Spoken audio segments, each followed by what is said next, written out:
Salt of strong acid and weak base असं आपण घेऊया. बघा आता याचं मी तुम्हाला उदाहरण दिली बघा. याची उदाहरण होती कॉपर सल्फेट एक उदाहरण दिलं, ammonium nitrate, ammonium chloride, copper chloride. बरोबर. त्याच्यातलं मी कॉपर सल्फेटचं एक्झाम्पल घेतो. कॉपर सल्फेटचं आपण उदाहरण घेऊयात आणि ते एक्सप्लेन करूयात.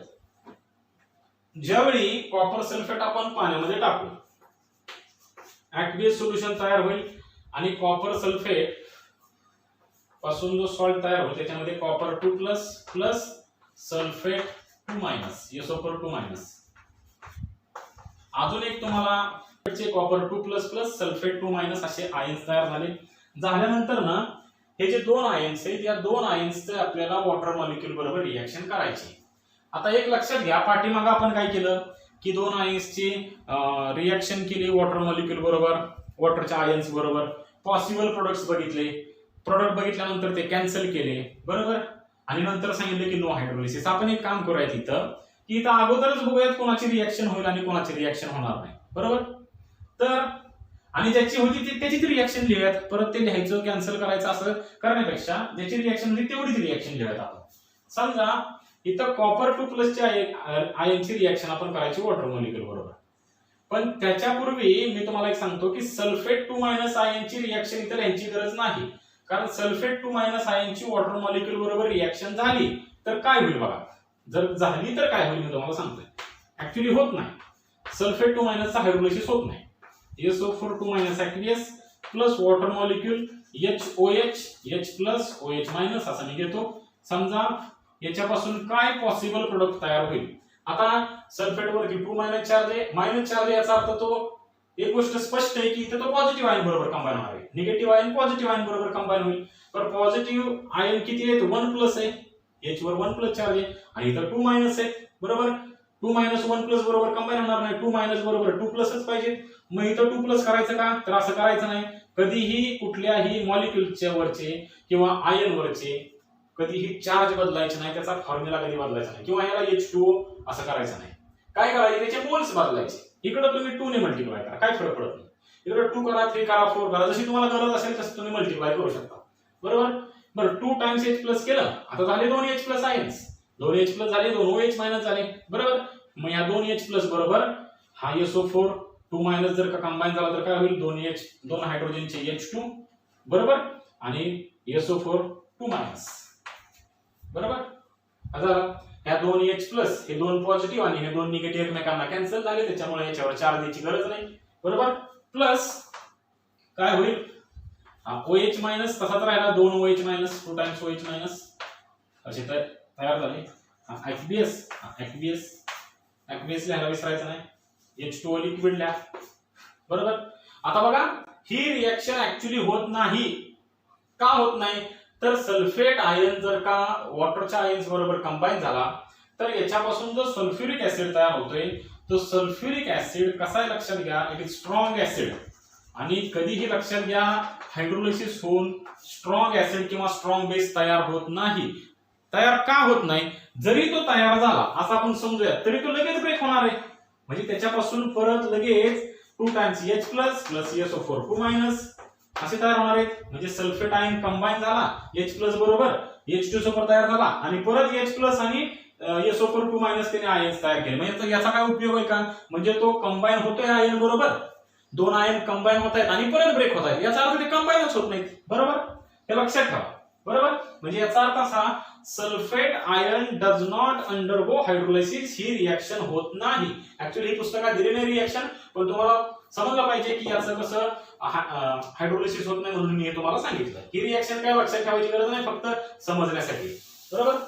बरं सल्फेटचा हायड्रोलिसिस होत नाही. बरोबर. एक गोष्ट क्लिअर आहे की याचं काय हायड्रोलिसिस होत नाही. हायड्रोलिसिस कोणाचं होणार आहे, कॉपर 2 प्लसचं होतंय का बघूयात. कॉपर 2 प्लसचं, copper 2 plus aqueous plus water molecule बरोबर रिएक्शन करूयात HOH बरोबर H plus OH minus. Copper 2 plus कोणा बरोबर कंबाईन होईल, हा प्लस आहे म्हणजे मायनस बरोबर कंबाईन होणार. तर मायनस चार्ज किती आहे, एकच आहे, मग याला मी 2 ने मल्टिप्लाय करतो. बरोबर.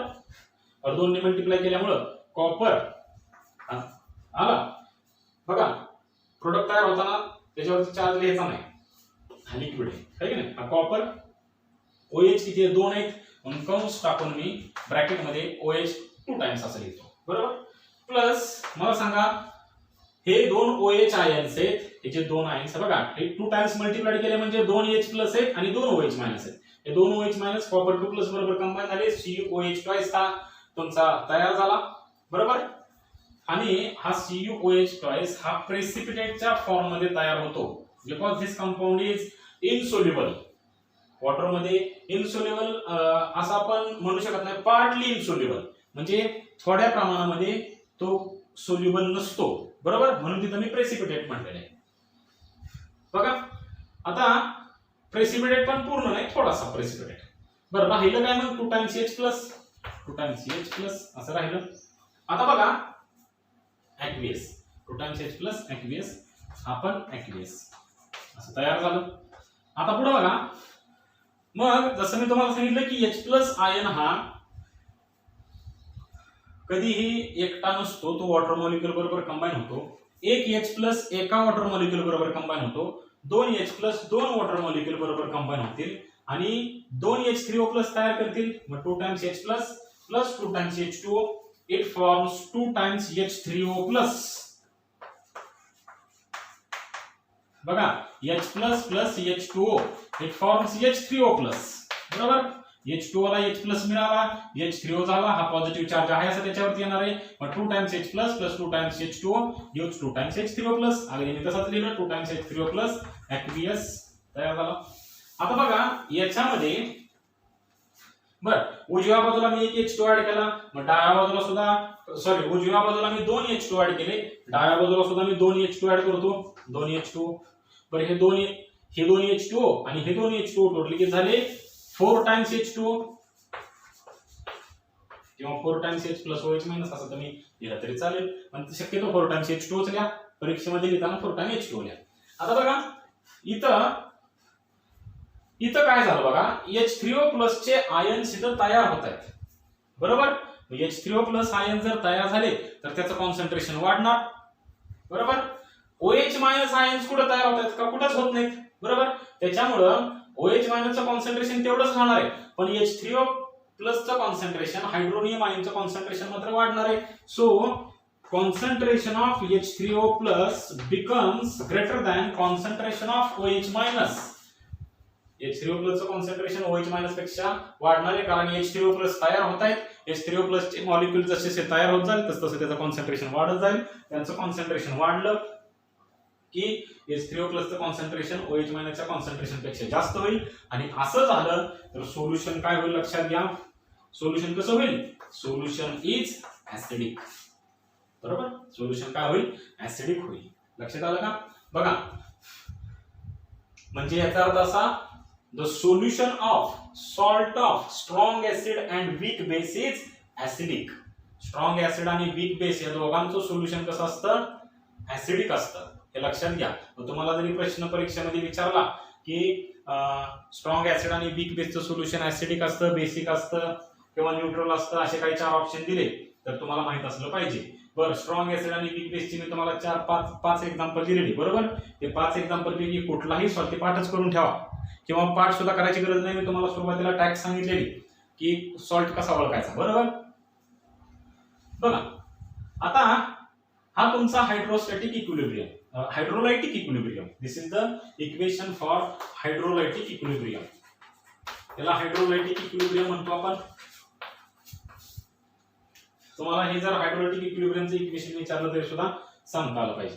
आता हा जो तुमचा प्रेसिपिटेट आहे हा प्रेसिपिटेट थोड्या प्रमाणामध्ये तयार होतो म्हणजे हा जो कॉपर हायड्रॉक्साइड आहे हा तुमचा बर. आता मला सांगा की जसं मी तुम्हाला सांगितलं की सल्फेट आयन कंबाईन होत नाही बरोबर, मग कॉपर का कंबाईन होतो हा प्रश्न तुमच्या मनामध्ये एक आला पाहिजे. कारण हा जो तुमचा प्रेसिपिटेट तयार होणार आहे तो प्रेसिपिटेट लक्षात घ्या. हा जो कॉपर हायड्रॉक्साइड आहे तुम्ही एक व्हिडिओ रिवर्स जावा आणि रिवर्स जाऊन बघा की कॉपर हायड्रॉक्साइड हा बेस आहे आणि हा कसा बेस आहे तर वीक बेस आहे. कसा बेस आहे वीक बेस आहे आणि वीक बेस तयार होणार आहे कारण वीक बेस लक्षात घ्या कॉपर हायड्रॉक्साइड हा वीक बेस असल्यामुळं तो जवळपास कॉपर हायड्रॉक्साइडच्या फॉर्म मध्ये तसाच राहणार आहे. त्याचं ब्रेकिंग पुढं copper 2 plus plus 2 times OH minus असं ब्रेकिंग होणार आहे, पण खूप कमी प्रमाणामध्ये होणार आहे. बरोबर. 99 जवळपास जास्तीत जास्त हा या फॉर्म मध्ये असणार आहे, या फॉर्म मध्ये नसणार आहे. समजतंय का? आणि या म्हणजे हा थोडक्यात स्टेबल कंपाऊंड आहे आणि त्याच्यामुळे तो तयार होतोय.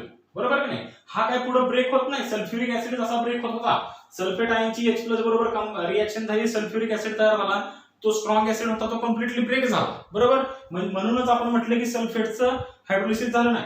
पण आपण कॉपर 2 प्लसचं हायड्रोलिसिस झालं नाही असं म्हणू शकत नाही, कारण त्याचं हायड्रोलिसिस होतंय, त्याच्यापासून वीक बेस तुमचा तयार होतोय आणि हा वीक बेस असल्यामुळे तो कम्प्लिटली डिसोसिएट होणार नाही, तो याच फॉर्म मध्ये राहणार आहे. म्हणजे हा स्टेबल असा आहे असाच राहणार आहे आणि आहे असाच राहतोय, स्टेबल राहतोय, याचा अर्थ तो तयार होतोय. आणि तयार झाल्यामुळे काय होतंय, H3O+ तयार करतोय. H3O+ तयार झाल्यामुळे त्याचं कॉन्सन्ट्रेशन वाढतंय आणि तो सोल्युशन ऍसिडिक होते.